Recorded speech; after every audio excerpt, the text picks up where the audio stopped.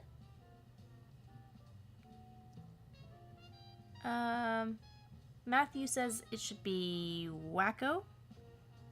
Puppy Wakko. Sally Starlet, Pepperami. Chester Cheetah as Puss in Boots. Quackerjack.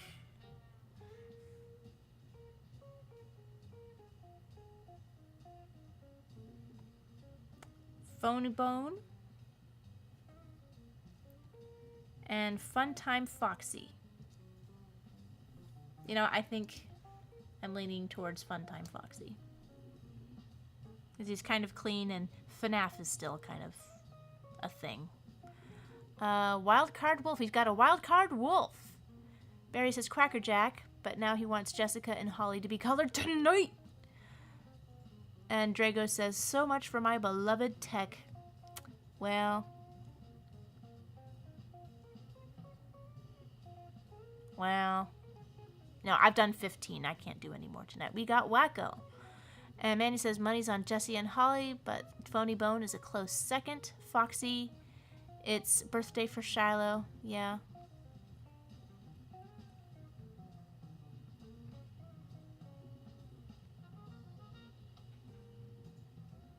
Pepperami should be quick and easy to color. But it's also what's going to look good as a...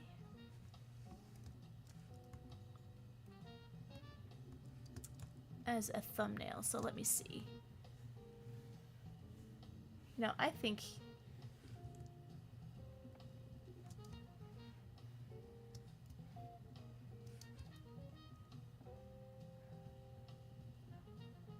Yeah, I think he'll do good as a thumbnail.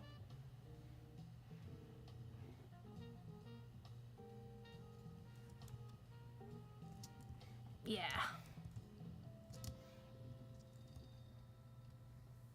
I think I'm doing. I feel like Holly and Jessica would look better as the thumbnail. Let's see. Yeah, maybe they'd fill out the space better.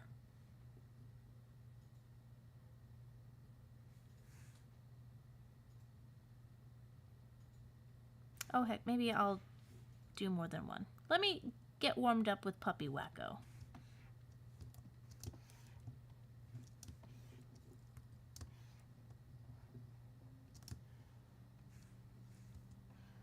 Oh, it's that time of the evening where even Epidemic Sound says good night.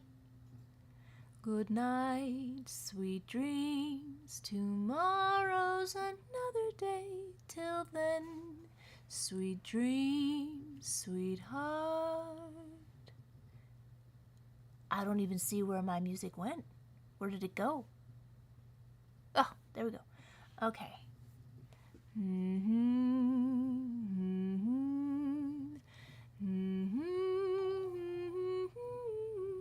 Hey, Sevi Leviathan is now following. Thank you. Appreciate it. And let me do a search. What music should we do for the rest of the evening? Should I get some speed metal? Yeah, let's do speed metal. Give me some absolutely mental energy. Ooh, there's acid jazz? What's that like?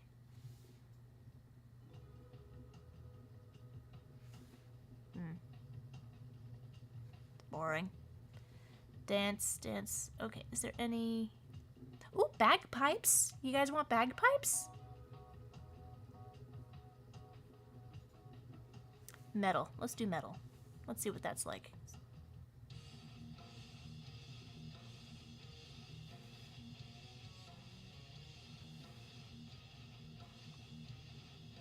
And al dente. If you like my singing, I swear I'm going to give you a just request. Thank you.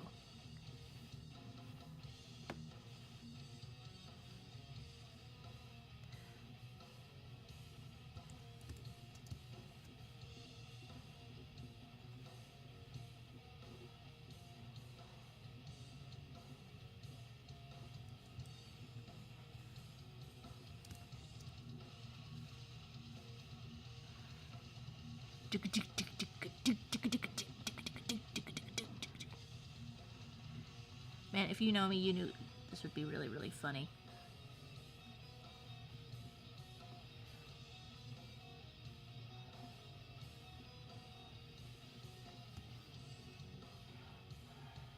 This is kind of lame metal, isn't it?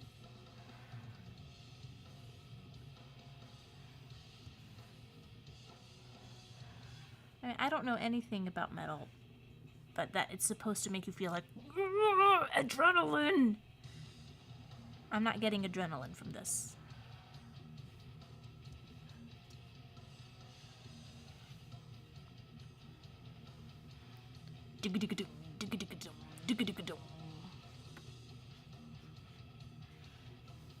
Shouldn't there be banshees screaming?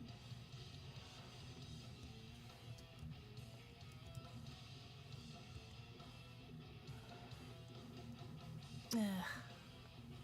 No. It's not doing it for me. Dubstep. I haven't heard that in a while. Let's see. Nope. Nope.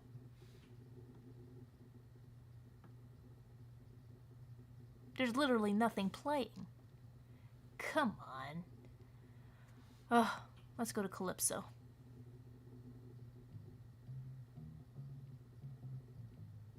Yeah, this sounds good. I tried to be cool. It just didn't work out yet again.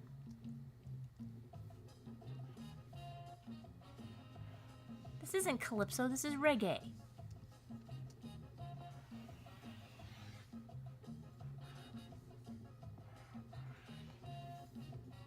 No, this is ska. This is ska. Not Calypso. Come on, Epidemic Sound.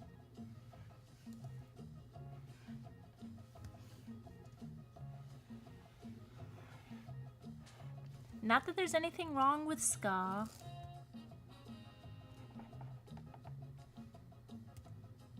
I actually really liked it about 2 years after it was in fashion.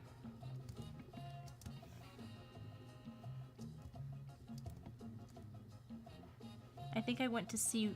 I've not been to many concerts, but I think I did see Real Big Fish. They were a fun band. I went with a friend who was very, very preppy, and he said, I am very out of place here. And I said, nobody cares. Nobody's looking at you.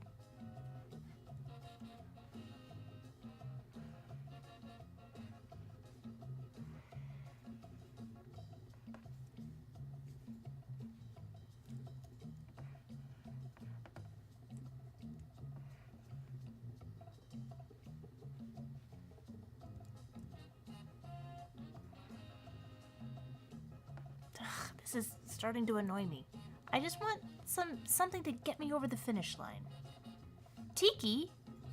Tiki music will be good. Samba? Okay, yeah, this'll do.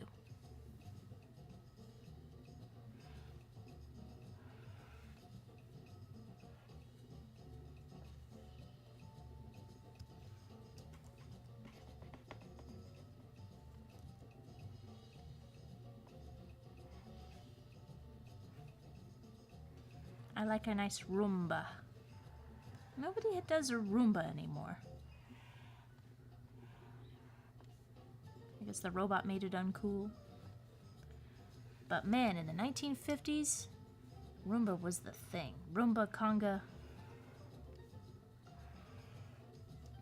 Good stuff.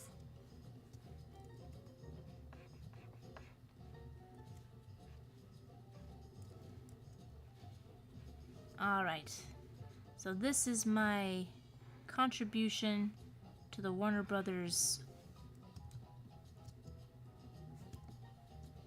merchandising, licensing, art department. If you're gonna steal fan art to use on your products, just Don't get it so obviously off-model. Get something that's reasonably off-model. Something that normies wouldn't notice was wrong. Something that children would not notice was wrong.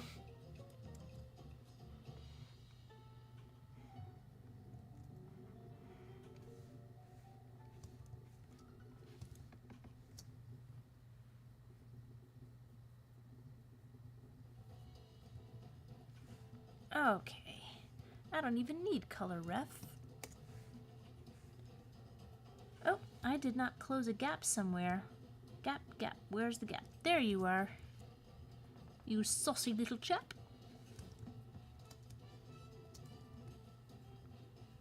This is Bossa Nova. This is not Tiki.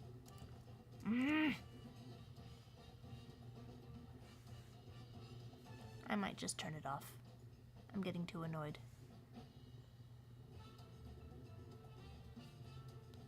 This is a 1970s mystery solving show at the beach.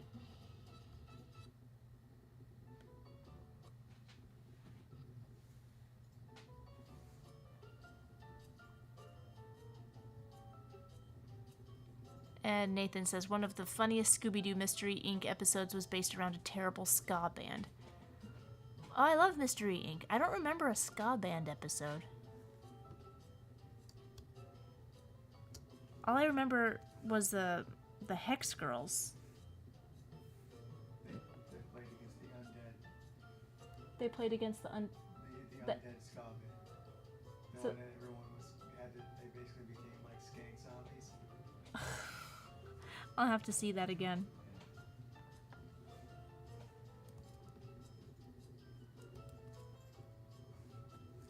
Skank zombies.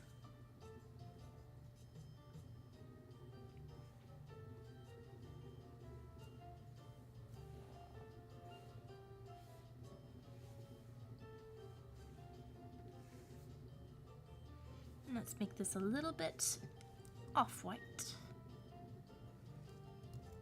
Just like we don't do perfectly black, we don't do perfectly white. But I'll do perfectly red. I do that so that I can make the whites pop a little bit more. The highlights.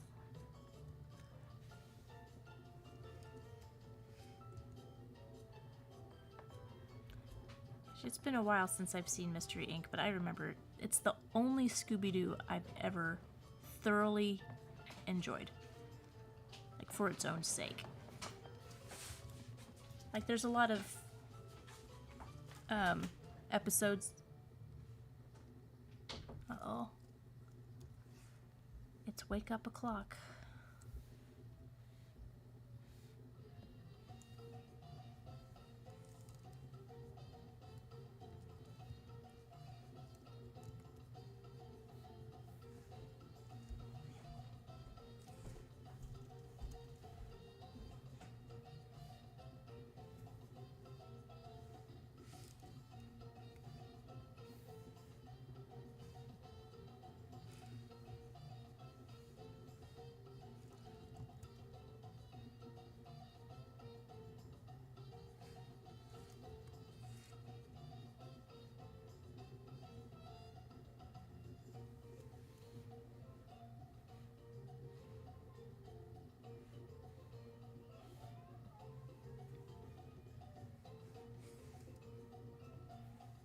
Oh, kitten.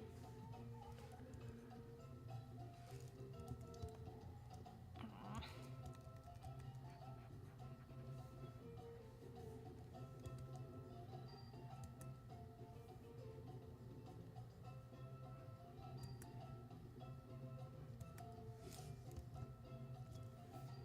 Oh, and the last little bit, gotta get that tongue properly colored.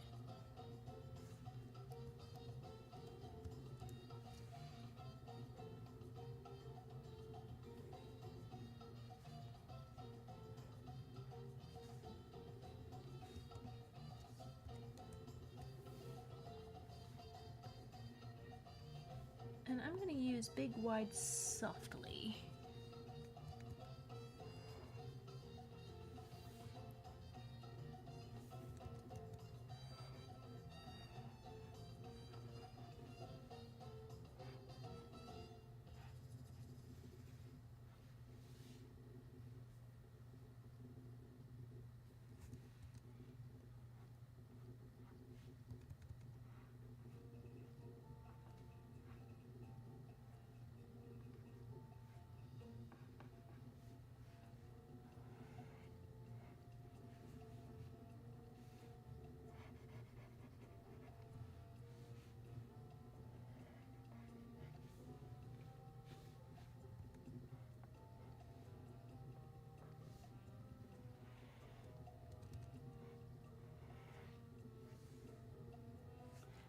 Just doing an experiment here, see if this...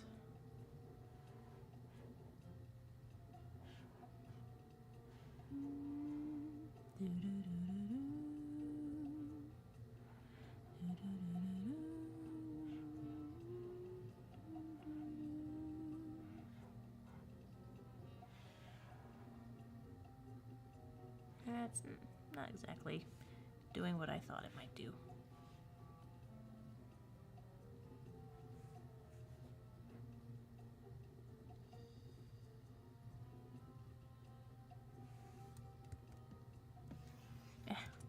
It don't matter.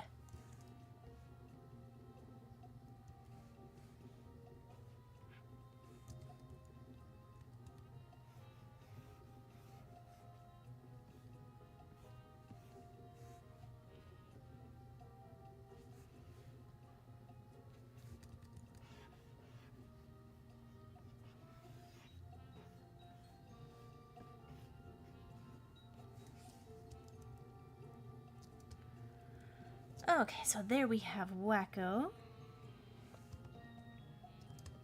Let's see. And, oh! Not gonna lie, it would be funny if in the background you use this... steal this fan art. Maybe I'll just put that in the description. Just learned Jess Harnell also accidentally stole the original Evil Wakko drawing for use in conventions. How does he accidentally steal something?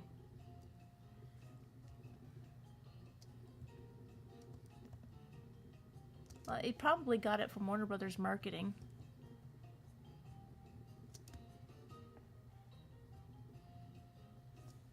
Oop, I kept the requests on for way too long. Okay.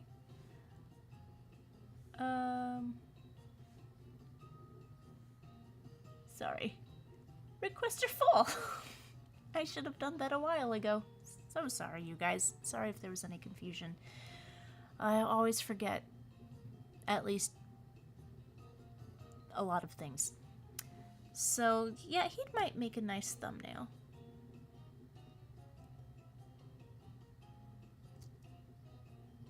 Yeah. Definitely popping. Very nice and stylish. Thank you, Richie. And Drago says, is it over? It ain't over till I say it's over.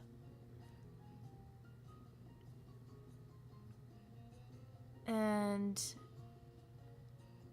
Fabu. And Al says, oh, you know, he was just walking around, tipped and stole it. Half there.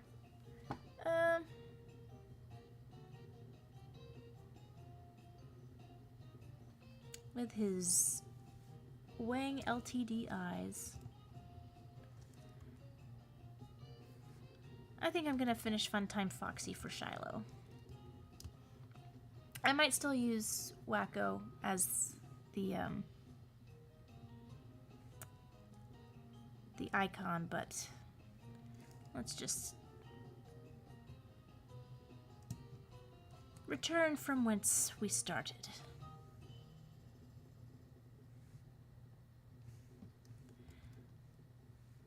Funtime Foxy.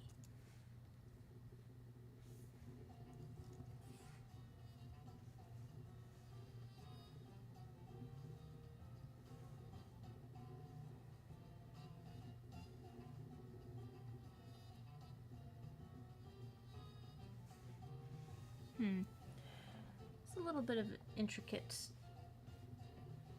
color work here that I'm going to ignore.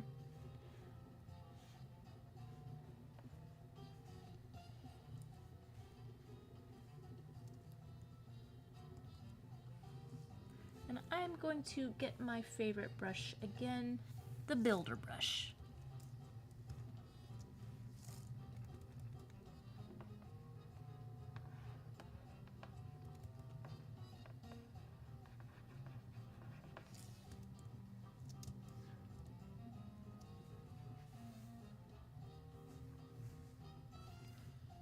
I don't think that some of this color is gonna work.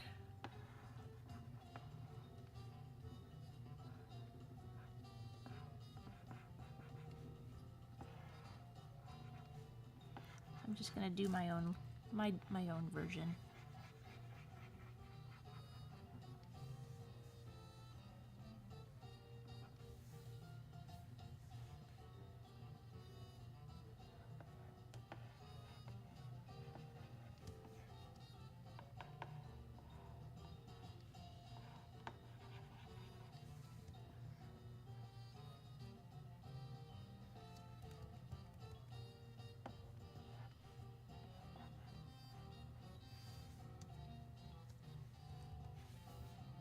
Make this just ever so much lighter.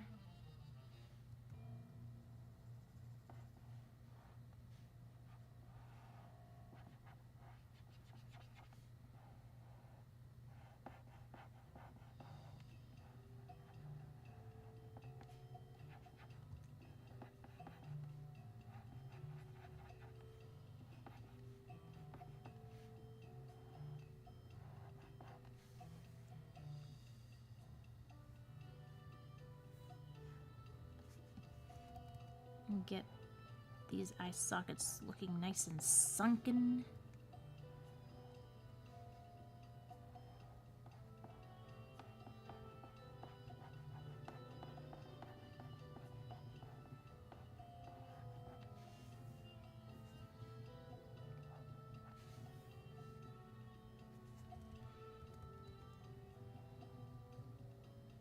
And yet I never did discover what is the secret and hidden appeal of FNAF. How it appeals to a generation of kids who were never terrified by Billy Bob from Showbiz Pizza. Is it just a matter of like they heard tell from what their parents said? Their parents would scare them into obedience by telling tales of Billy Bob.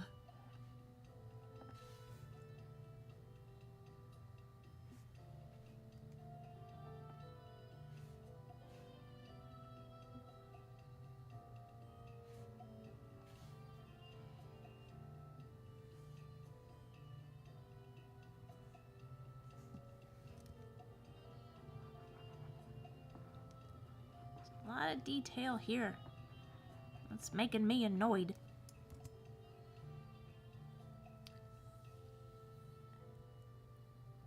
And Al Dente says, "Oh, how nice. I just want to say I'm really glad to see this live. It feels good seeing one of these again." Well, thank you. That is such a kind thing to say. And then Liston says, "Really? Why?" I'm not sure if that was in response to what Al Dente said, but if it was, is something wrong, Liston? I'm always looking for ways that I can make these more enjoyable, more interactive. I'm seriously trying to figure out if I should do a voice chat. I just feel like that might be a little more stressful for me. Maybe I should call friends.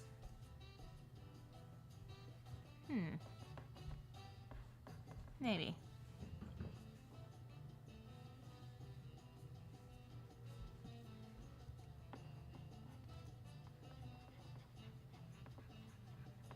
Yeah, maybe if a friend joins the stream, I'll be like, "Hey, don't be in the chat, just call me and we'll catch up on air." As long as you're funny, promise you'll be funny.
Okay.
Alright, what else can I do to make this more FNAFable?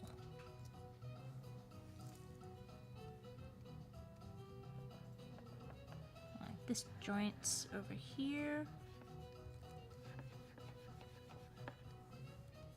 And this over here.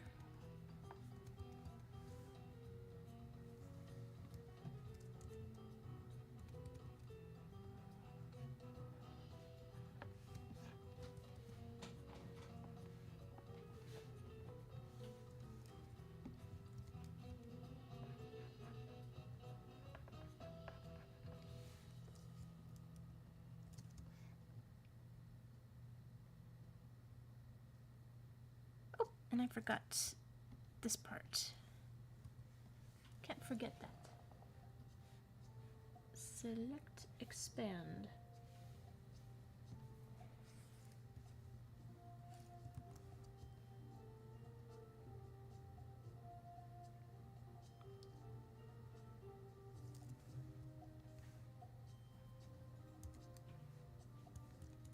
All these little fiddly little fingernails.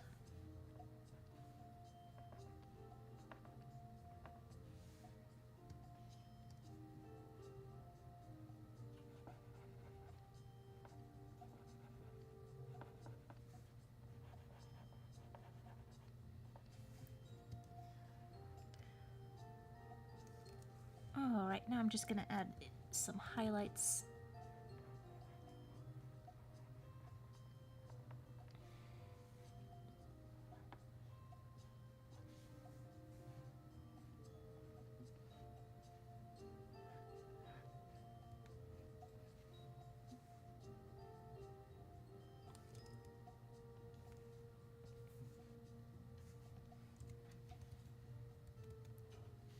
Boy, I do like highlights.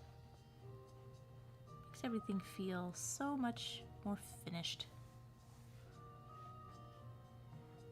So much easier than shadows.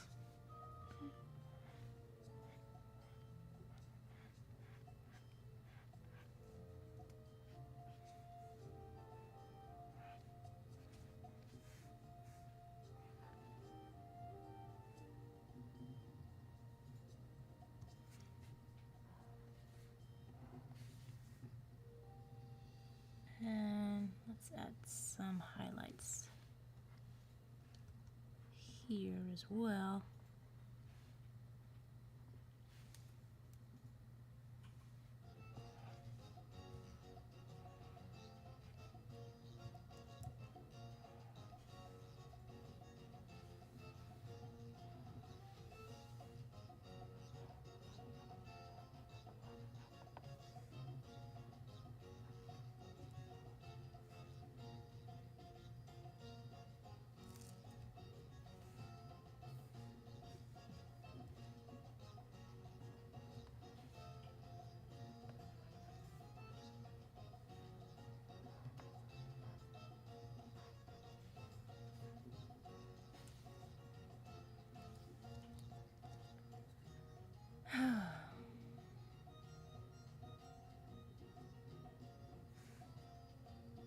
I think that's enough.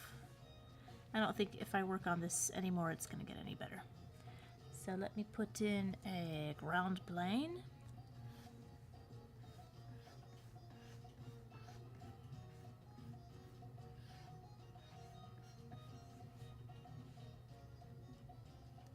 And let's just see if this guy looks... if this will make it better.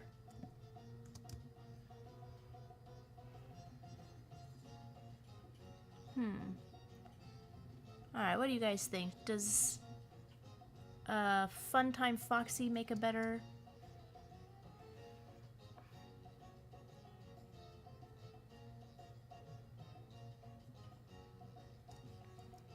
Funtime Foxy or Wakko?